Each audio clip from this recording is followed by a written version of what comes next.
Hey guys, what's up? It's Travis from Peaceful Point coming at you with a video that I tried to do yesterday while I was live at Woodward. Got through the whole thing and realized about only 30 seconds of it actually got recorded. So, what I want to talk to you about today, anyway, though, for those who didn't, is this idea of resilience, right? Skateboarding, yes, this past weekend saw a lot of really great skateboarders. And something that I've always loved about skateboarding, and I think it's taught me a lot about life, is this idea that you know when you do a trick, man, there's some hard tricks that you're doing, but you never stop doing it until you get it. So you're gonna take some bumps, you're gonna take some bruises, you're gonna get crushed along the way, but you learn this art of resilience, this art of understanding that things are going to be tough, but you're going to continue to go on until you land the trick. And I saw this firsthand the other day with a kid that I didn't even know. Him and another kid were doing stuff off this gigantic half pipe, and he would go down and he would try a trick, smash himself, get right back up, do it again. And this repeated itself for well over an hour. This was one night, and I saw him the next day. I said, "Dude, did you get that trick finally?" He goes, "Yeah, I did." Showed me the video with the biggest smile on his face. Resilience, the ability to just continue to go, to pick yourself up, to not be broken when things don't go our way. Probably not the dictionary definition, but that's the Travis definition.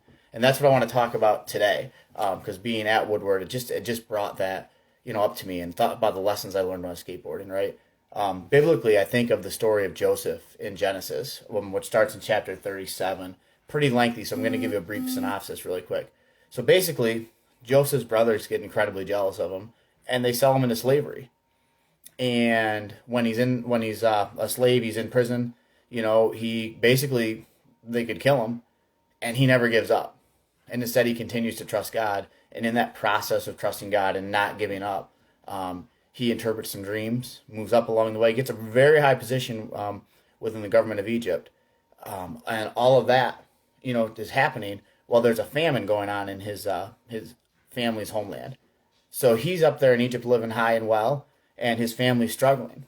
And then he gets to the point where his family, they come to him, and they sit there and they're like, they don't know that it's Joseph at this point even. And they're like, "We could really use some food. We could really use some food." Now here's the deal. Joseph has an opportunity here to be like, "No, no, no. You guys, you did me good. So, nope, turn around and go." But see, Joseph's character, he built this resilient character, this idea that when things go wrong, he's still going to trust, and he's still going to be true, and he's still going to practice. So, he kind of tests them for a minute, and then he says, "Come back with your youngest brother." So then they bring him back, and he gives them one more test, and then he reveals that he's actually, Joseph, and the entire family rejoices. And then during that time, then he says, "All right, yeah, it's me, guys. I love you guys. Come back. I'm here for you, whatever you need. And hey, bring back my dad, bring back Jacob." And so they bring back the entire family, and they get to live with all this food and live in this time of prosperity. And I think it's just all because Joseph was resilient. And it becomes a lifestyle that we need to have, this resilient lifestyle of not giving up. Because what would have happened if Joseph just sulked and, just let prison just get the best of him, right? The story would be completely different, but he didn't. He just got back up again. He was in prison. He got back up again. He got beat down. He got back up again. His family betrayed him. He got back up again. When you're skateboarding, you miss a trick, you get back up again. You get this close, but you didn't land it, you get back up again. You hurt your ankle, you get back up again. In life, you fall down, you get back up again. You lose your job, you find a new job. Your family gets mad at you, you make up with them. Your girlfriend breaks up with you, you find a new one. Resiliency, this ability to bounce back. And the thing is with skateboarding, with the best skateboarders out there, to bring it back to this, right, is if they just fell and quit after one trick, they'd never be anybody. But they fall, man, they have some of the most gruesome falls on the planet, and they bounce back, and they get back up.